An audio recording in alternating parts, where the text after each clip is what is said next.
வாக்குத்தத்தம் உன்னுடையது. அன்பு பிள்ளையே, இந்த நாளிலும் நீ என்னை நோக்கி கூப்பிட வேண்டும் என்று நான் விரும்புகிறேன். எவ்வளவு காலம் கூப்பிடுவது என்ற கேள்வி உனக்குள் இருக்கலாம். நான் உனக்கு இரக்கம் செய்கிற வரைக்கும் நீ என்னை நோக்கி கூப்பிட வேண்டும். வேதத்தில் ஒரு விதவை இருந்தாள்.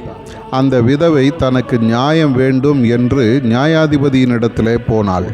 அந்த நியாயாதிபதி அவளுக்கு நியாயம் செய்யாமல் காலம் தாழ்த்தினான். ஆனால் அந்த பெண்ணோ தொடர்ந்து அவனை அலட்டி கொண்டிருந்தாள். ஆகவே கடினமான அந்த மனிதனும் அந்த விதவைக்கு இறங்கி நன்மை செய்தான். ஒரு சாதாரண மனிதனை இப்படி தொடர்ந்து கூப்பிட வேண்டுமானால் உனக்கு வாழ்நாள் முழுவதும் நன்மை செய்கிற என்னை நோக்கி கூப்பிட வேண்டியது எவ்வளவு அவசியம்? நீ என்னிடத்திலே ஜெபத்தில் தரித்திரு.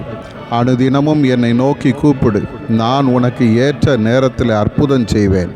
நான் மனதுருக்கமுள்ள கர்த்தர். நிச்சயம் உனக்காக நான் இறங்குவேன். என் வேலை இன்னும் வரவில்லை.